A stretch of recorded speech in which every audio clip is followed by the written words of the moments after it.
할렐루야, 반갑습니다. 오늘도 이렇게 영상으로 함께 예배하게 되는데요. 우리가 있는 그 처소에 하나님께서 함께 하시고 이 예배 가운데 주님께 영광 드리는 시간 되기를 소망합니다. 코로나로 인하여서 우리가 삶에서 사람들과의 관계가 더욱더 좀 멀어지는 시간들을 보내고 있는 것 같은데, 이 시간들 가운데 무엇보다 하나님과는 더욱더 친밀하여지고 하나님과의 관계가 새롭게 되어지는 시간 되기를 소망합니다. 우리 함께 같이 찬양하시겠습니다.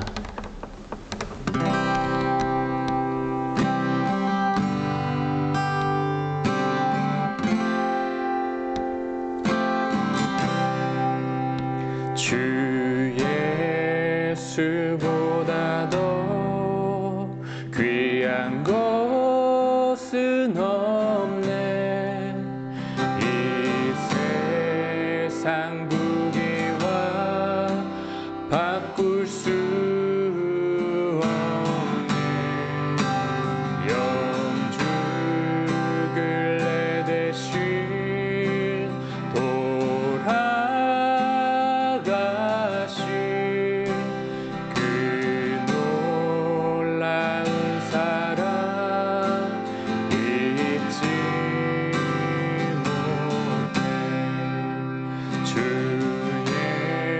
주보다 더 귀한 것은 없네. 이 세상 명예와 바꿀 수 없네. 이전에 즐기던 세상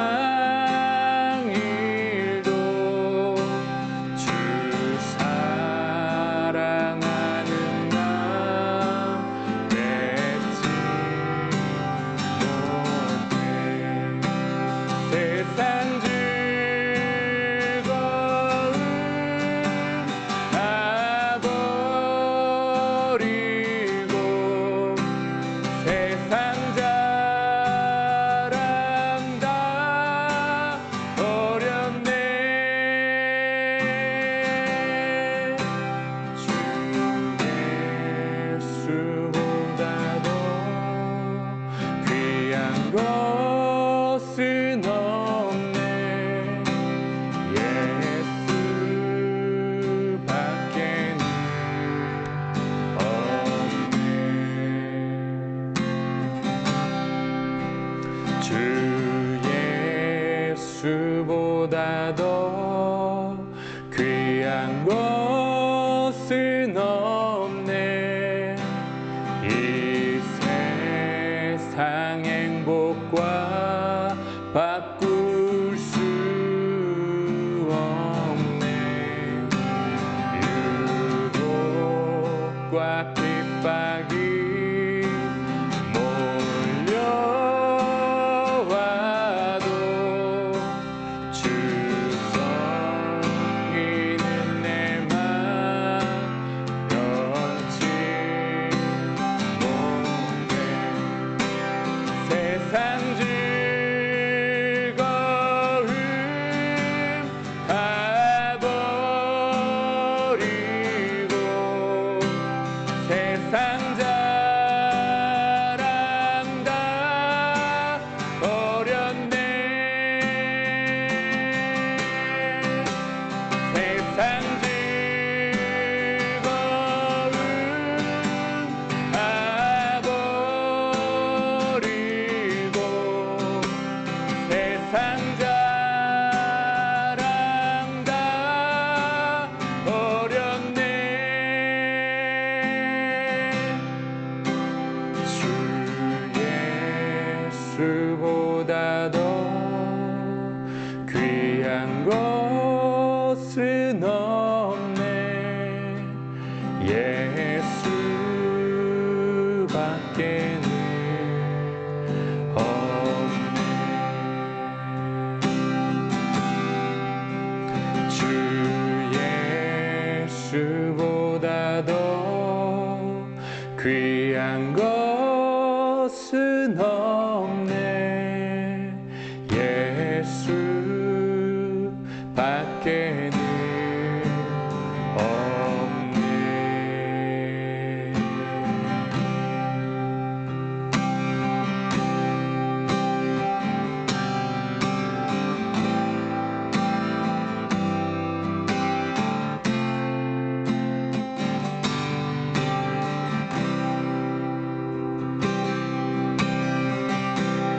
내 안에 사는 예수 그리스도 나의 주님도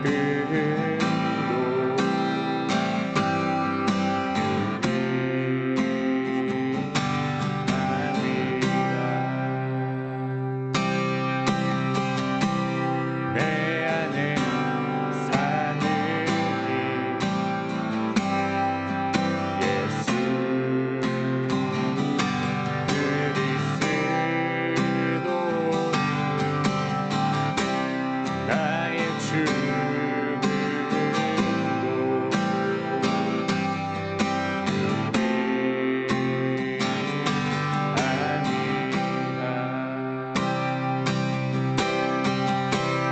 내 안에 사는 예수 그리스도 나의 주님도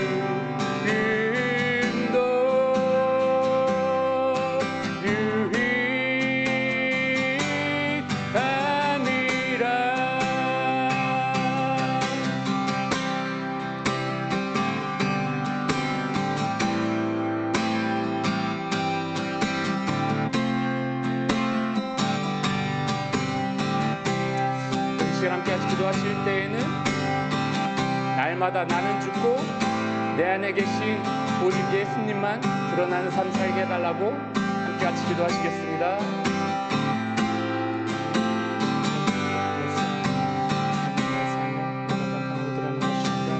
날마다 나의 삶이 죽고 주님만 드러나는 삶 살게 하여 주시옵소서.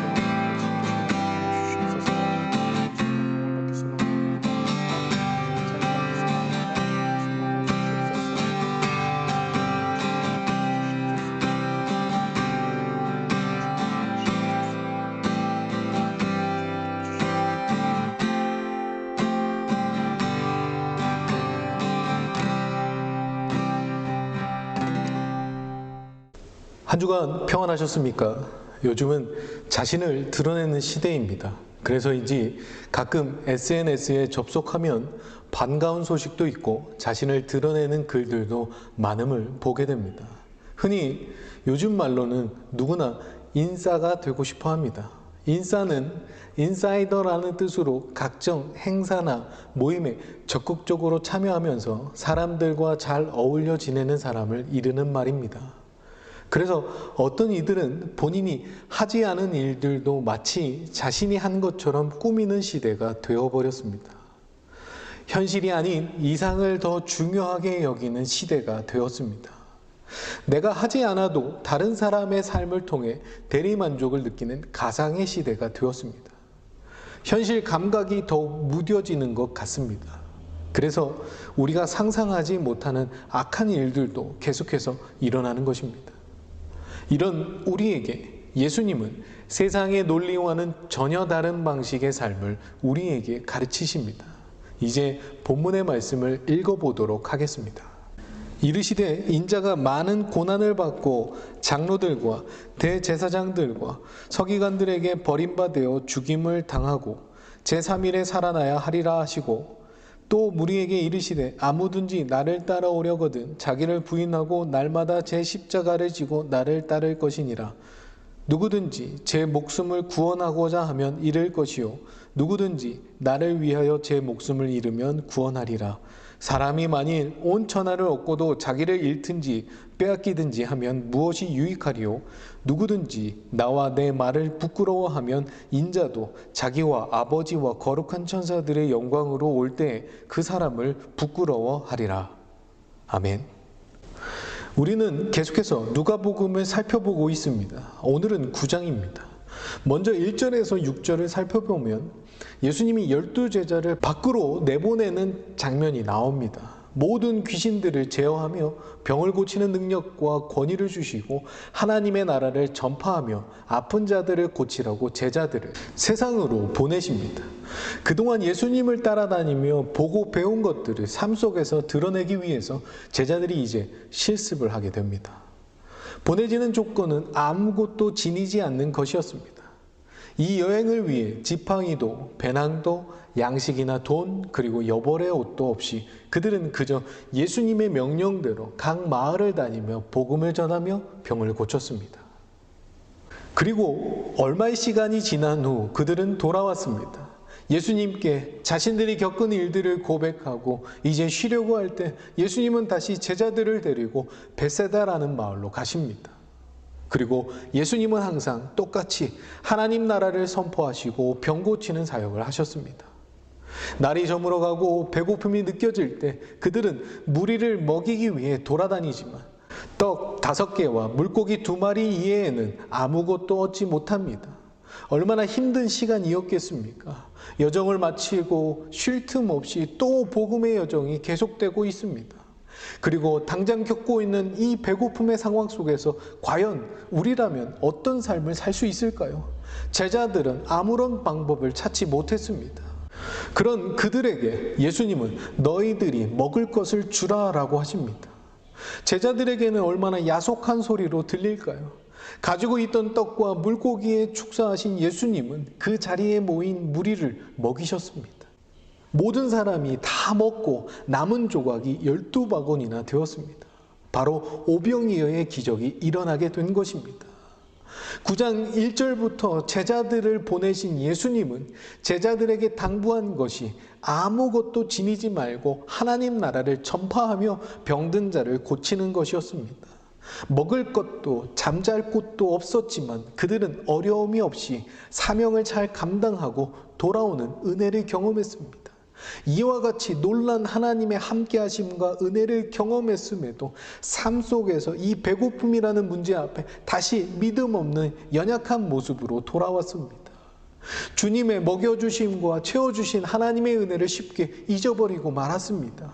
마치 지난주 말씀처럼 가시덤불 사이에 떨어진 씨앗같이 힘들고 어려운 상황에 하나님의 말씀을 빼앗긴 모습 말입니다. 그때 예수님은 홀로 기도하셨습니다. 제자들이 조용히 자신들만의 시간을 가지고 있을 때 예수님이 질문하십니다. 직접적으로 제자들에게 묻지 않으시고 무리들의 생각을 물어보십니다. 무리가 나를 누구라고 하느냐? 라고 물으셨습니다. 예수님을 따르던 무리들은 예수님이 뭔가 특별한 사람이라는 사실에는 이견이 없었지만 어떻게 또는 왜 특별한지에 대해서는 저마다 다른 근거를 가지고 있었습니다. 세례 요한이 살아난 것이라거나 엘리야 혹은 이스라엘의 회복을 선포하러 돌아온 고대의 선지자라고 알고 있었습니다. 아마 제자들은 이렇게 대답하며 사람들은 아직 멀었어 라고 생각했을 것입니다. 그렇게 오랜 시간을 따라다녔는데도 제대로 예수님을 알지 못하고 있음을 한탄했을 것입니다. 그때 예수님은 제자들을 향해 질문하십니다. 너희는 나를 누구라 하느냐? 베드로가 대답합니다. 하나님의 그리스도 신이다 라고 고백합니다. 마태복음 16장 16절에서는 주는 그리스도시요 살아계신 하나님의 아들이십니다 라고 고백합니다. 불확실한 무리들의 의견과 대비되는 고백입니다. 정확하게 예수님을 알고 있었던 것입니다. 예수님은 이 고백 뒤에 경고하시고 아무에게도 말하지 말라고 하십니다. 십자가를 지시기 위해 이 땅에 오신 예수님은 이 일에 방해가 되지 않게 묵묵히 하나님의 계획을 따라가셨던 것입니다. 예수님을 따라다닌 무리들은 로마의 강압적인 통치와 현실에서 벗어나길 원했기에 반란을 꿈꿨습니다. 그러나 예수님은 사람들의 기대와는 반대로 철저히 가장 낮게 짓밟힐 계획을 세우셨습니다. 그리고 조용히 제자들에게 이 십자가의 계획을 가르쳐 주십니다. 22절입니다. 이르시되 인자가 많은 고난을 받고 장로들과 대제사장들과 서기관들에게 버림받아 죽임을 당하고 제3일에 살아나야 하리라 하시고, 이것은 제자들도 기대했던 것이 아니었습니다. 예수님이 누구냐라는 질문에 명확히 대답은 했지만 그들이 따라다닌 예수님의 미래는 밝은 것이었습니다. 계속된 승리의 여정이었습니다. 사람들의 마음을 사로잡으셨고 병든 사람, 가난한 사람, 소외된 사람 모두를 만나시며 따르는 사람들이 늘어났습니다. 기대가 되고 희망이 보이는 순간이었습니다. 그때 예수님은 곧 죽을 것을 알려주셨습니다. 그리고 이 땅이 아닌 하나님 나라의 백성이 되려면 무엇이 필요한지 세 가지를 분명하게 밝혀주십니다. 23절입니다.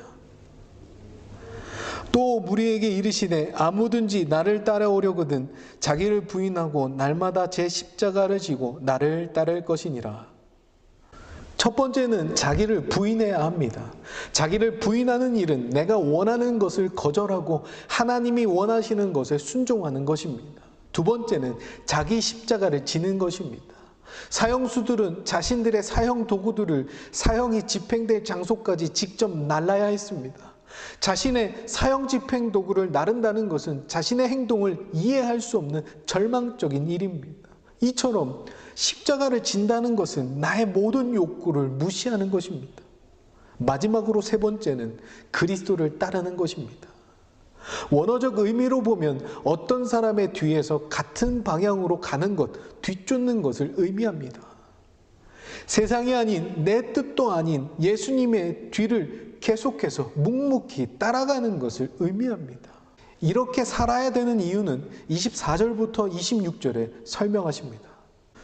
누구든지 제 목숨을 구원하고자 하면 잃을 것이요 누구든지 나를 위하여 제 목숨을 잃으면 구원하리라. 사람이 만일 온 천하를 얻고도 자기를 잃든지 빼앗기든지 하면 무엇이 유익하리요? 누구든지 나와 내 말을 부끄러워하면 인자도 자기와 아버지와 거룩한 천사들의 영광으로 올 때 그 사람을 부끄러워하리라. 우리가 날마다 십자가에서 죽으면 구원을 얻게 된다는 것입니다. 예수님을 위해 죽기로 결정했는데 죽음이 아닌 생명을 얻게 된다는 것입니다. 죽음과 부활은 결코 공존할 수 없는 의미입니다. 그러나 기독교의 가장 중요한 핵심은 죽음과 부활입니다. 예수님은 자신이 유대의 종교 지도자들에 의해 많은 고난을 당할 것과 십자가에 죽으실 것과 이후 다시 부활하실 것을 확실하게 우리에게 말씀해 주셨습니다. 십자가는 우리를 구원할 하나님의 유일한 방법이었습니다. 죄로 인해 죽었던 우리를 살리는 유일한 방법이었습니다. 예수님이 육신의 몸을 입으시고 이 땅에 오셨고 우리를 위해 십자가에 죽으시고 다시 살아나심으로 우리는 영원한 생명을 선물로 받았습니다. 그분의 죽으심과 부활이 아니었다면 우린 이 땅에 아무런 소망이 없는 존재예요. 하나님의 진노 아래 살아가다 죽을 수밖에 없는 자들이었습니다. 그런 우리가 예수님을 인해 새 생명을 얻었습니다. 그래서 우리는 기꺼이 자기를 부인하고 자기 십자가를 지고 예수님을 따라가야 합니다.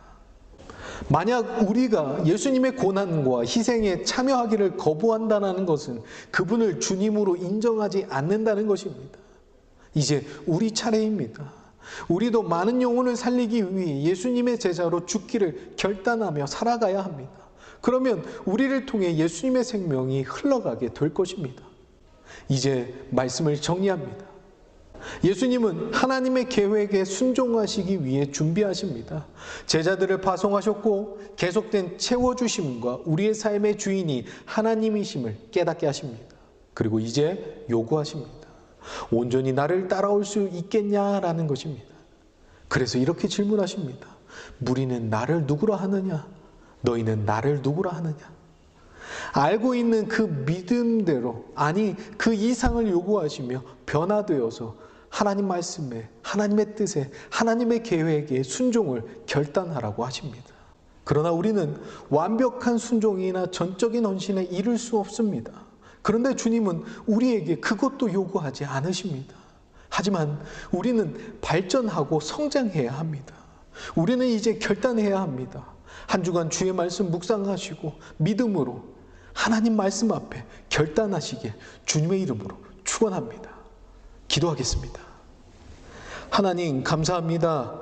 죽을 수밖에 없는 이 죄인들을 불쌍히 여겨주시고 하나님의 계획 아래 예수님의 십자가 지심을 보게 하시고 믿음으로 순종할 수 있는 은혜 주심에 감사합니다.